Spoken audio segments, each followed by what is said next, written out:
પણ ભાજપના નેતાઓના દબાણો પર કોઈ એક કાંકરી પણ હાલતી નથી। વાવથરાથી શરૂ થયેલી જન આક્રોશ યાત્રા ત્રીજા તબક્કામાં ભરૂચ ખાતે પહોંચી ચૂકી છે। જન સમૂહ કોંગ્રેસ આગેવાનોનું ઉત્સાહભેર સ્વાગત કરાયું છે।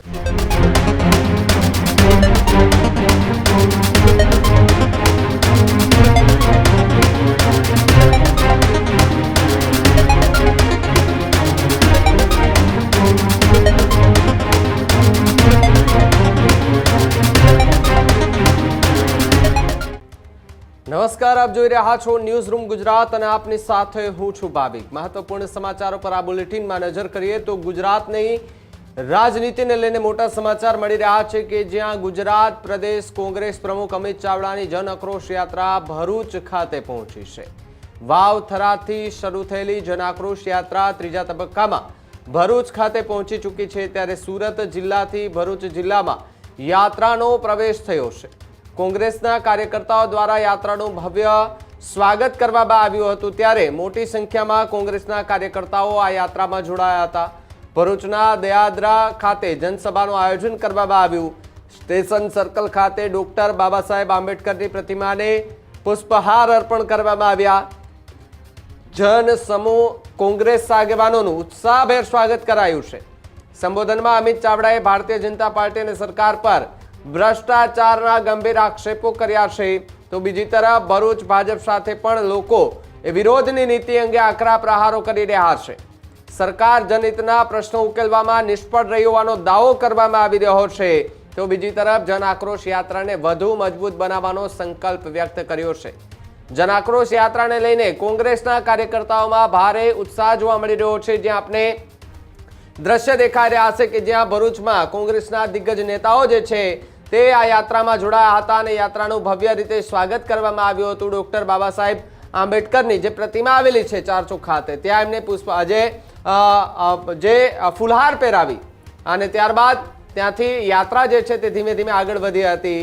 અમિત ચાવડા કે જે પોતે બુલેટ બાઇક લઈને ત્યાંથી એ સવાર થયા હતા, ભરૂચમાં ફર્યા હતા, ભરૂચની જનતા સાથે વાતચીત કરી હતી અને ત્યાં જનસભાનું પણ આયોજન કરવામાં આવ્યું હતું અને આ જનસભામાં અમિત ચાવડાએ ભારતીય જનતા પાર્ટી અને સરકાર પર ગંભીર પ્રહારો કર્યા છે।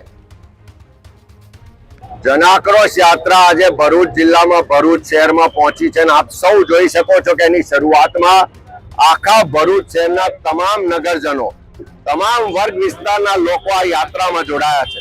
આ ભરૂચ નગરપાલિકા સાથે જે રાજ્યની ભારતીય જનતા પાર્ટીની સરકાર જે ભેદભાવ કરે છે કે આખો ઇન્ડસ્ટ્રીયલ એરિયા છે, અનેક હુડિયા ગળી આપે છે, તેમ છતાં ભરૂચ નગરપાલિકાને મહાનગરપાલિકાનો દરજ્જો નથી આપતા, એની સાથે ભેદભાવ થઈ રહ્યો છે। આજે અહીંયા પણ ગરીબોના ઘરો પર બુલડોઝર ફેરવાય છે, પણ ભાજપના નેતાઓના દબાણો પર કોઈ એક કાંકરી પણ હાલતી નથી। અહીંયા આગળ પ્રધાનમંત્રી આવાસ યોજનામાં કરોડો રૂપિયા ચૂકવાઈ ગયા, કરોડો રૂપિયાનો ભ્રષ્ટાચાર થઈ ગયો, એના જીવતા જાગતા પુરાવા દેખાય છે। અહીંના મીડિયાએ જ હમણાં થોડા દિવસો પહેલા જે ઓપરેશન ચલાવ્યું કે જે રોડ બન્યા, હજુ તો રોડ બન્યાને ત્રીજો દિવસ થયો, રોડના પોપડા ઉખડી રહ્યા છે।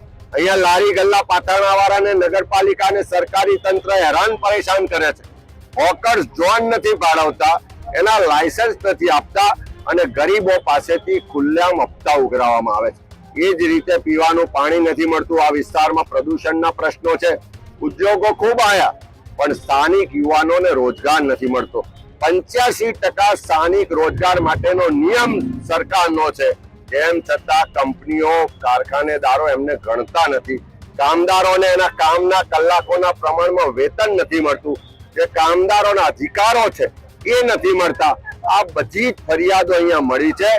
સાથે સાથે ભરૂચ નગરપાલિકા વિસ્તારમાં ભરૂચ જિલ્લામાં જે રીતે એસઆઈઆરની પ્રક્રિયામાં ફોર્મ નંબર 7 ભાજપના લોકો દ્વારા કમલમની કચેરીમાં કોમ્પ્યુટરથી ભરી અને ઓર્ગેનાઇઝ વેમાં એટલે સંગઠિત કાવતરું કરી અને લોકોના મતનો અધિકાર છીનવવાનો જે પ્રયાસ થયો, એની સામે પણ લોકોમાં ખૂબ આક્રોશ છે।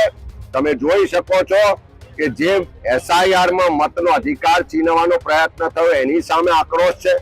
અહીંયા રિક્ષા ચાલકો રજૂઆત કરે છે કે અમારો અધિકાર છે, અમને જે લાયસન્સ મળવા જોઈએ એ નથી મળતા।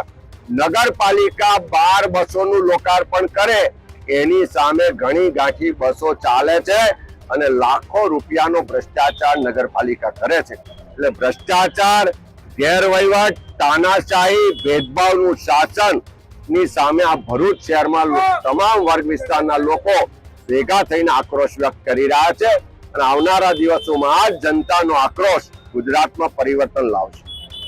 અમિતભાઈ, આપણે એક સર્વે પ્રમાણે ભાજપ સાથે સીધી ફાઇટમાં કોંગ્રેસ હતું, પણ હવે આમ આદમી પાર્ટી આવી ગઈ છે, તો કોંગ્રેસનું સ્થળ નીચે જવાનું કારણ શું? એ ઘરના ભુવાન ઘરના જાગરિયા એવી એક કહેવત છે.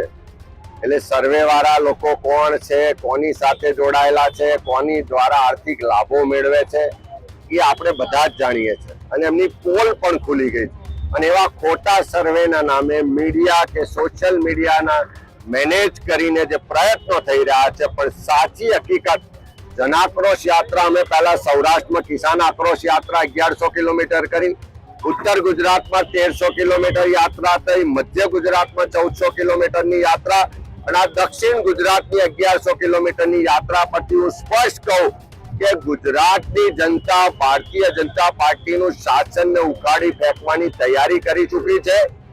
એક જ પાર્ટી કોંગ્રેસ પાર્ટી જ ગુજરાતના લોકોની હિતોની ચિંતા કરી શકે, એક જ પાર્ટી બધા જ વર્ગ વિસ્તારના લોકોને સાથે રાખી શકે, એક જ પાર્ટી સામાન્ય લોકોની વાતને સમજીને એના પ્રશ્નોનું નિવારણ કરી શકે.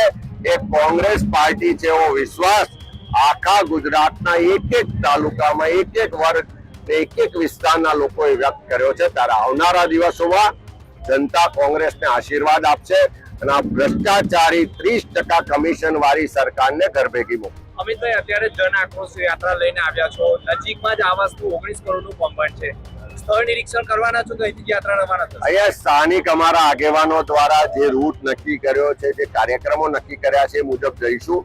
હું તમારા માધ્યમથી ભરૂચ શહેરના, જિલ્લાના અને ગુજરાતના લોકોને કહેવા માંગુ છું કે તમારા ત્યાં જ્યાં પણ ભ્રષ્ટાચાર થતો હોય, જ્યાં પણ ખોટું થતું હોય, કોઈને પણ અન્યાય થતો હોય, કોઈની ઉપર પણ અત્યાચાર થતો હોય, જ્યાં પણ સરકારની તાનાશાહી હોય, જ્યાં પણ પ્રજાના પરસેવાના ટેક્સના પૈસાની બરબાદી થતી હોય, એવી હકીકતો ધ્યાન પર લાવજો. સડકથી લઈને સંસદ સુધી એ મુદ્દા ઉઠાવીશું. જરૂર પડે તો સ્થળ વિઝિટ પણ કરીશું. વિધાનસભાનું સત્ર આવે છે ત્યાં પણ મુદ્દા ઉઠાવીશું. અમારી શહેર કોંગ્રેસ સમિતિ, જિલ્લા કોંગ્રેસ સમિતિ એ મુદ્દાઓને લઈ અને જમીની લડાઈ પણ લડશે.